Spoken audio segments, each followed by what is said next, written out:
사도신경으로 저희들의 신앙을 고백하겠습니다. 전능하사 천지를 만드신 하나님 아버지를 내가 믿사오며 그 외아들 우리 주 예수 그리스도를 믿사오니 이는 성령으로 잉태하사 동정녀 마리아에게서 나시고 본디오 빌라도에게 고난을 받으사 십자가에 못 박혀 죽으시고 장사한 지 사흘 만에 죽은 자 가운데서 다시 살아나시며 하늘에 오르사 전능하신 하나님 우편에 앉아 계시다가 저리로서 산 자와 죽은 자를 심판하러 오시리라. 성령을 믿사오며 거룩한 공회와 성도가 서로 교통하는 것과 죄를 사하여 주시는 것과 몸이 다시 사는 것과 영원히 사는 것을 믿사옵나이다. 아멘.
기도하겠습니다. 6월 14일 주일입니다. 여러 가지 재난으로 소중한 2020년이 벌써 반 지나갑니다. 가뭄, 산불, 홍수, 그리고 코로나 바이러스. 자연이 신음합니다. 하나님의 자녀를 기다립니다. 그들을 구원해 줄 하나님의 사람들을 기다립니다. 저희가 그 부름에 응답하기 원합니다. 하나님께 예배합니다. 기도합니다.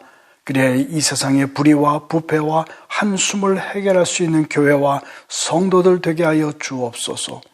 예배합니다. 교회를 굳건히 세워나가게 하여 주옵소서. 예수님을 머리로 한 교회가 세상을 구원케 하여 주시기를 원합니다. 그 일에 새빛교회가 쓰임받게 하여 주옵소서. 하나님은 정결한 신부를 찾으십니다. 우리의 죄를 기억나게 하여 주옵소서. 예수님 십자가에 내려놓게 하여 주옵소서. 흰눈같이 사해지게 하여 주옵소서. 그래서 그 거룩의 능력으로 이 세상을 구원케 하여 주옵소서. 코로나 바이러스가 속히 끝나게 하여 주옵소서. 영상으로 드리는 예배가 이제는 얼굴과 얼굴을 맞대고 드리는 예배되게 하여 주옵소서. 오늘 주실 말씀으로 설교합니다. 알아듣게 하여 주옵소서. 가슴에 새겨지게 하여 주옵소서. 말씀대로 살게 하소서. 아멘으로 받게 하여 주옵소서. 모든 영광을 주님께 돌리옵니다. 그리스도 예수의 이름으로 기도드립니다. 아멘. 아멘.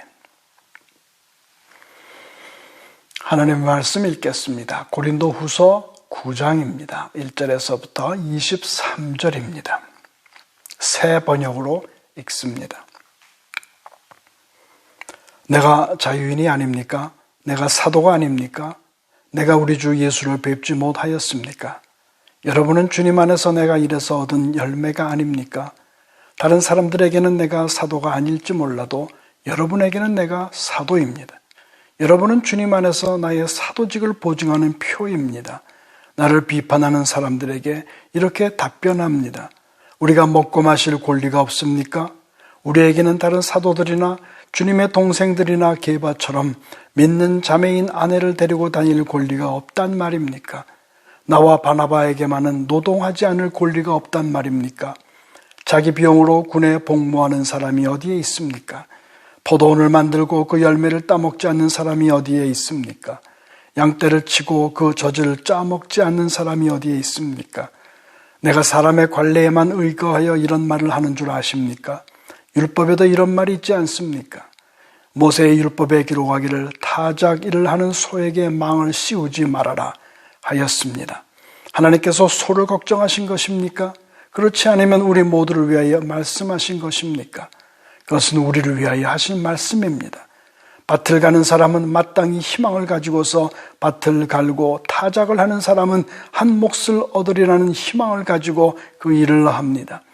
우리가 여러분에게 영적인 것으로 씨를 뿌렸으면 여러분에게서 물질적인 것으로 거둔다고 해서 그것이 지나친 일이겠습니까? 다른 사람들이 여러분에게 이런 권리를 가졌다면 하물며 우리는 더욱 그러하지 않겠습니까? 그러나 우리는 이런 권리를 쓰지 않았습니다. 우리는 그리스도의 복음을 전하는 일에 지장을 주지 않도록 모든 것을 참습니다. 성전에서 일하는 사람은 성전에서 나는 것을 먹고 제단을 맡아보는 사람은 제단 제물을 나누어 가진다는 것을 여러분은 알지 못합니까? 이와 같이 주님께서도 복음을 전하는 사람들에게는 복음을 전하는 일로 살아가라고 지시하셨습니다. 그러나 나는 이런 권리를 조금도 행사하지 아니하였습니다. 또 나에게 그렇게 하여 달라고 이 말을 쓰는 것도 아닙니다. 그렇게 하느니 차라리 내가 죽는 편이 낫겠습니다.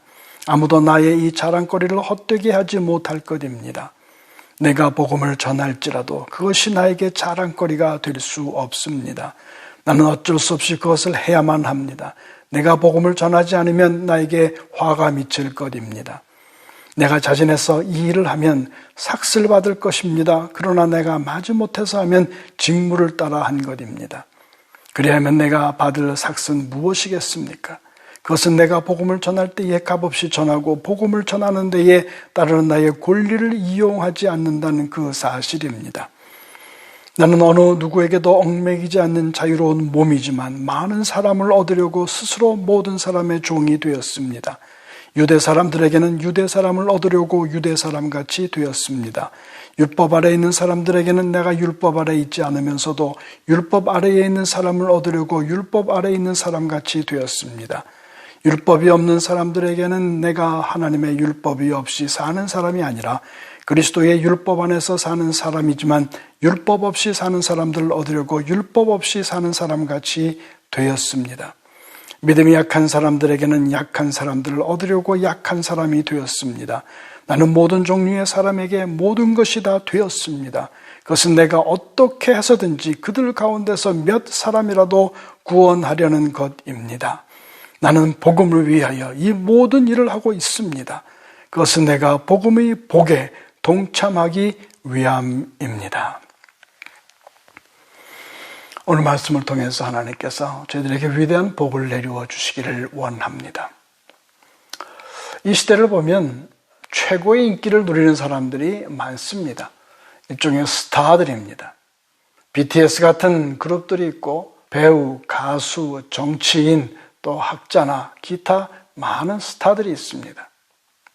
우리들은 보통 사람이기 때문에 그들을 직접 만나기는 매우 어렵습니다. 그 대신 그들을 아는 사람들을 만나 그들의 이야기를 듣습니다. 또는 그들이 갔던 어떤 식당 같은 맛집을 찾아가면서 그곳에서 먹으며 그들을 추억하기도 하죠. 그러면 교회에서는 누가 가장 최고의 스타일까요? 그건 예수님이죠. 교회는 예수님이 세우신 곳입니다. 예수님은 온 세상 창조주이기도 하십니다. 최고의 부자이기도 하시죠. 최고의 복을 나누어 주시는 분입니다. 그래서 예수 믿는 사람은 누구나 예수 그리스도를 한번 뵈었으면 좋겠다라고 하는 소원을 가집니다. 고린도 교회도 마찬가지입니다. 예수님을 보고 싶었습니다. 그러나 예수님은 더 이상 세상에 계시지 않습니다. 그래서 그들은 제2순위를 찾습니다. 그것은 예수님의 사도들입니다. 예수님과 함께 3년 동안 함께 지내면서 먹고 마시고 자고 훈련해서 이제는 그들의 말, 그들의 행동 속에서 예수님을 볼 수 있게 되어지는 사람들, 그 사도들을 고린도 교회 사람들은 보기를 원합니다. 그래서 고린도 교회는 사도들을 만나고 싶어 해서 그 중에 제일 으뜸인 게바라 불리우는 베드로를 만나기를 원했습니다. 그러나 그는 너무 먼 데 있고 매우 바쁜 모양입니다. 고린도를 찾아올 수는 없었습니다. 그래도 베드로를 보고 싶어 하는 사람들은 베드로 팬클럽을 만듭니다. 베드로뿐만이 아닙니다. 아볼로라고 하는 사람의 팬클럽도 있었습니다. 그는 실제로 고린도에 온 적이 있었습니다. 아주 젊었습니다. 아주 잘생겼습니다. 설교도 얼마나 잘하는지 그가 강단에 한번 올라서 쫙 설교를 하게 되면 모든 사람들이 요새 말같이 뿅 갈 정도입니다. 아볼로가 그래서 설교를 마치고 집회를 마치고 돌아갈 때 그때에는 사례비를 두둑히 챙겨드립니다. 선교비도 후하게 얹어드립니다. 떠난 후에는 아볼로 팬클럽을 만들어서 그를 그리워합니다. 문제는 바울이죠. 바울입니다. 그는 고린도 교회를 세운 사람입니다. 1년 반 동안 모든 것을 바쳐서 고린도 교회를 섬겼습니다. 그러다가 다른 곳에 전도하기 위해서 떠났죠. 그는 온 세상 끝을 다니면서 하나님의 복음을 전하는 전도자의 사명을 받았기 때문입니다. 바울은 떠납니다. 그때부터 문제가 생깁니다. 바울의 목회자 자격을 놓고 사람들이 시비를 걸기 시작을 합니다. 그 이유는 이렇습니다. 첫 번째는 바울은 베드로 같은 사도가 아니다. 사도가 아니다. 보냄받은 예수 그리스도로부터 직접 보냄받은 사람이 아니다. 그래서 그는 사도의 권위가 없다. 두 번째는 바울은 별로 믿을 수 있는 사람이 아니다. 왜냐하면 말하는 것 또한 사는 것을 보니까 왔다 갔다 한다 라고 말합니다. 셋째는 바울은 교회에서 사례비를 요구하지 않았다. 왜냐하면 그는 실력이 없기 때문이다. 이류 선생이기 때문에 감히 사례비를 달라고 요청할 수가 없었다라고 말합니다. 첫 번, 두 번, 세 번, 세 가지 이유입니다. 사도가 아니다, 믿을 수 없는 사람이다, 사례비를 받지 않았다. 고린도 교회의 위기입니다. 바울을 목회자로 인정하지 않는다라고 하는 것은 바울이 전한 예수 그리스도의 복음도 인정하지 않겠다고 하는 말입니다. 그러면 고린도 교회는 뭐가 됩니까? 모래 위에 세워진 건물 아닙니까? 위기가 오면 와르르 무너질 수밖에 없습니다. 과연 이 고린도 교회 주장이 맞는 것일까요? 물론 아니죠. 아닙니다.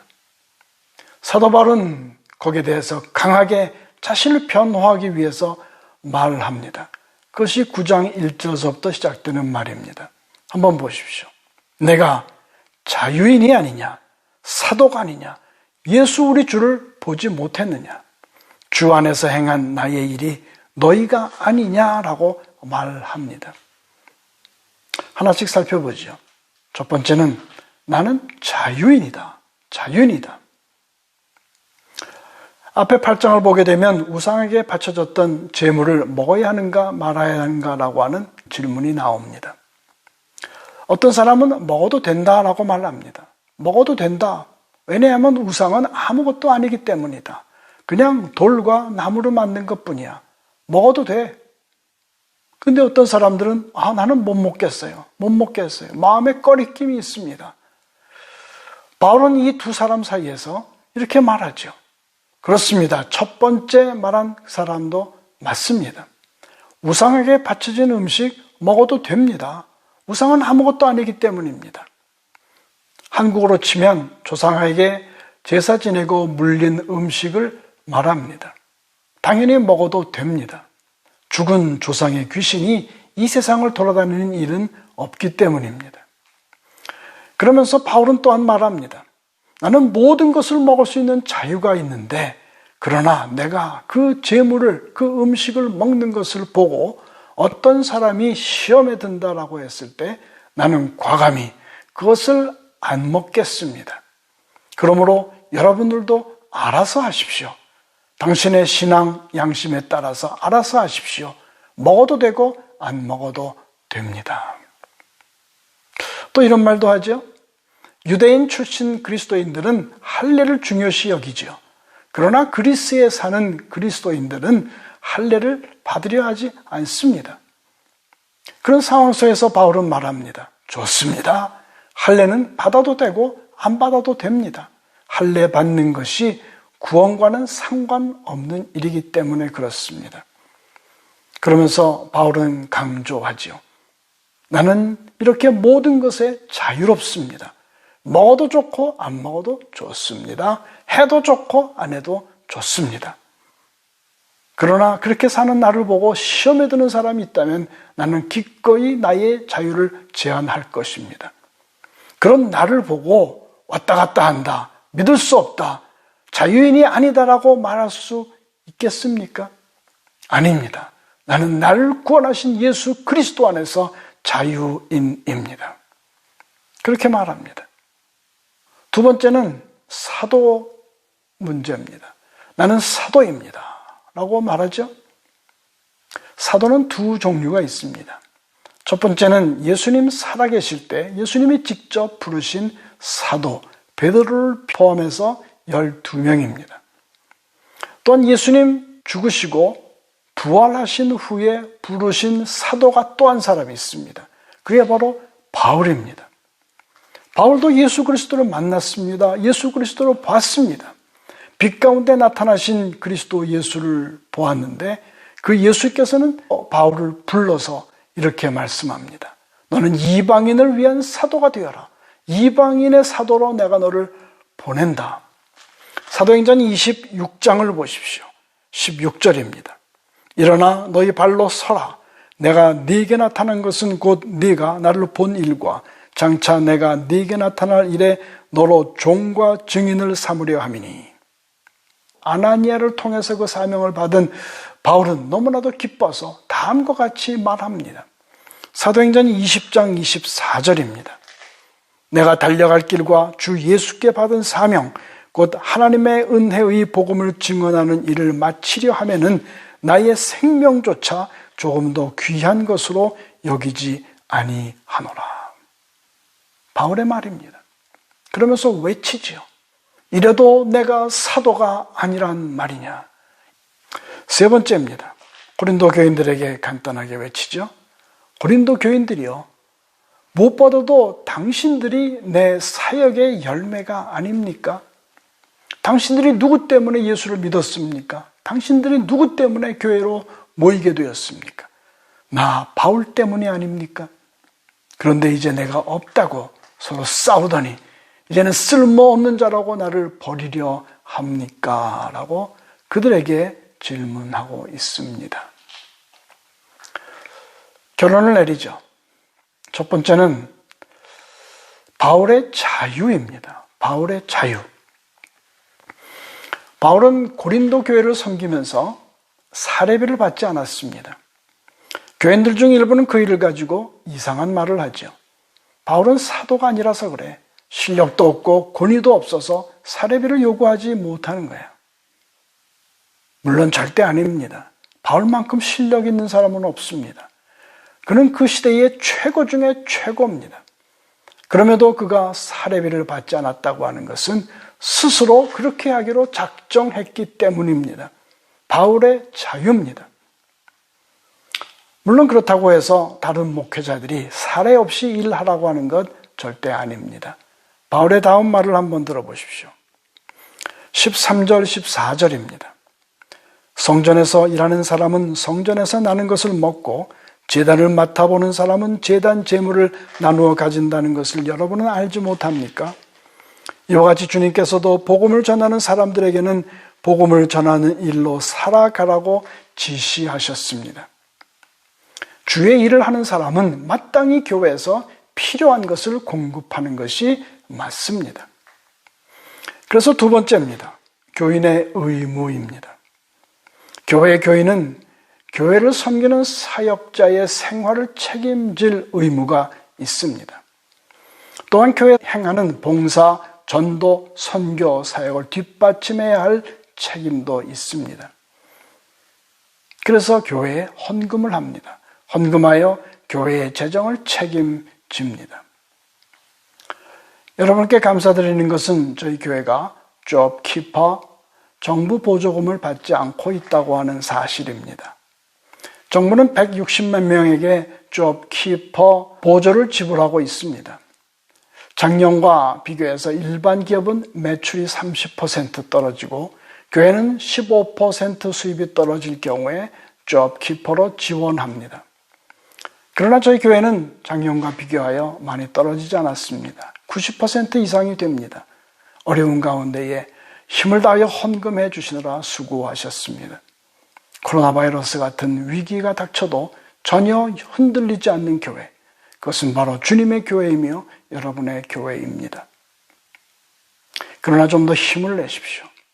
특별히 이제 사회생활을 시작하는 청년들, 어른이 되었으니 교회를 책임져야만 합니다. 어릴 때에는 부모님과 가정과 교회가 여러분들을 돌봅니다. 그러나 이제는 여러분들이 어른이 되고 돈을 벌면서 여러분들이 책임져야 할 것들이 생깁니다. 자신을 책임지고 가정을 책임지고 여러분의 미래를 책임지면서 또한 예수님의 교회를 책임지는 사람이 되어져야만 합니다. 왜입니까? 예수님의 교회는 이 세상 그 어떤 것보다도 소중하기 때문입니다. 구약 성경을 보시면 욥기가 있는데 그 중에 중심이 28장입니다. 거기에 보물을 찾는 한 사람이 나옵니다. 땅을 파고 들어갑니다. 별의별 귀중한 것들이 다 나옵니다. 철이 나오고 은이 나오고 금도 나오고 루비 사파이어도 나옵니다. 엄청나게 값비싼 물건들입니다. 그러나 그 사람은 더욱 파고 들어갑니다. 철도 은도 금도 값비싼 보석도 그를 만족시키지 못합니다. 파고 또 팝니다. 땀을 흘리고 피를 흘리면서까지 드디어 그가 발견한 것은 무엇입니까? 그것은 바로 하나님을 아는 지혜입니다. 하나님을 아는 지혜입니다. 지혜와 진리 되시는 예수 그리스도이십니다. 교회에서 발견하고자 하는 것이 바로 그것입니다. 세상에 있는 아무리 값진 것이라고 해도 예수 그리스도보다 더 좋은 것은 없습니다. 예수 그리스도가 세우신 교회만큼 위대한 것은 없습니다. 예수님의 교회 안에만이 생명이, 구원, 영생, 기쁨, 만족, 위로, 안식이 있습니다. 물론 교회는 항상 진행 중입니다. 현재 교회가 좀 부족할 수도 있습니다. 그런 교회를 완전한 교회, 좀 더 완전한 교회를 만들어 나가는 것이 바로 여러분들의 책임입니다. 그렇게 만든 좋은 교회를 온 세상에 나눠주는 것이 바로 여러분들의 자랑이 되어집니다. 부디 이 예수님 세우신 교회를 든든히 세워 나가십시오. 여러분의 책임이자 또한 자랑이 될 것입니다. 찬송하겠습니다.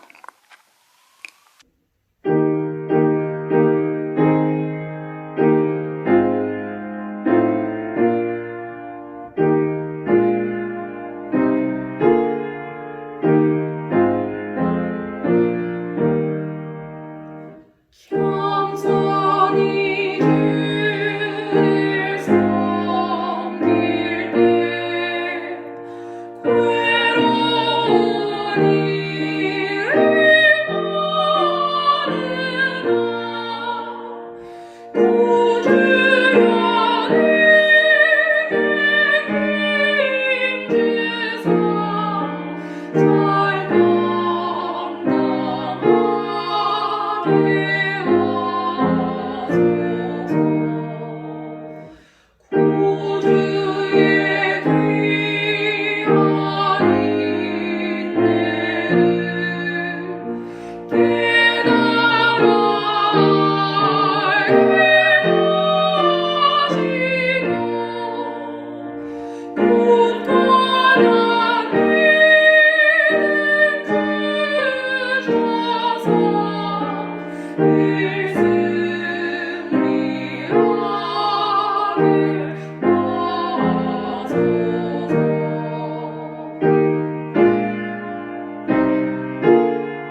기도합니다.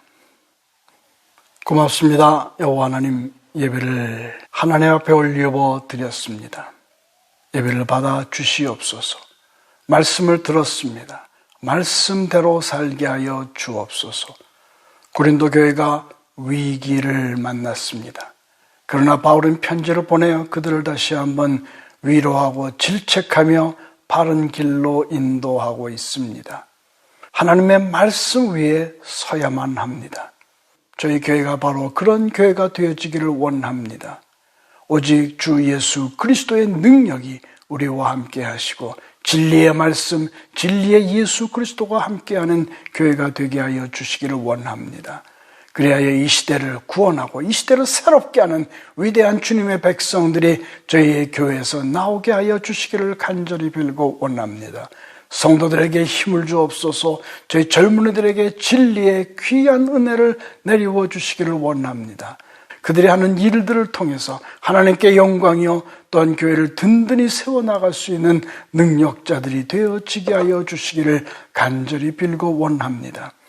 코로나 바이러스가 빨리 끝나게 하시고 저희들이 얼굴과 얼굴을 맞대고 만나고 예배할 수 있는 은혜를 더하여 주옵소서.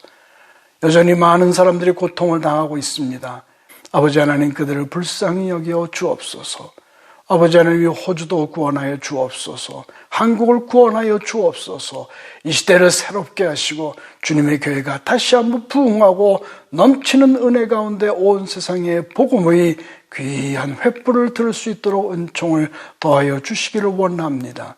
성도님들의 건강을 살펴주옵소서. 그들의 직장과 학교와 또한 가정, 자녀들을 하나님께서 지켜 돌보아 주옵소서. 이제는 우리 주 예수 그리스도의 은혜와 하나님 아버지의 크신 사랑하심과 성령의 충만토록 교통하심이 머리 숙인 신실한 주님의 백성들, 그의 가정들 위해 이제로부터 영원히 함께 계실지어다. 아멘. 예배 마쳤습니다. 고맙습니다. 코로나 바이러스가 조금씩 진정되고 있습니다. 그러나 아직 완전히 풀려나간 것이 아니기 때문에 저희들이 좀 더 기다려 교회당에서 만날 그날을 위해서 기도해야 될 것 같습니다. 청년들은 저희 집에서 모여 예배 드린 게 벌써 3주째가 되어가지만 아직 어르신들은 모이기에는 조금 더 건강에 어려움이 있는 것 같습니다. 정부에서도 그렇게 이야기를 합니다. 좀 더 기다리시고 기도해 주시기를 바랍니다. 여러분 가정들을 축복합니다. 감사합니다.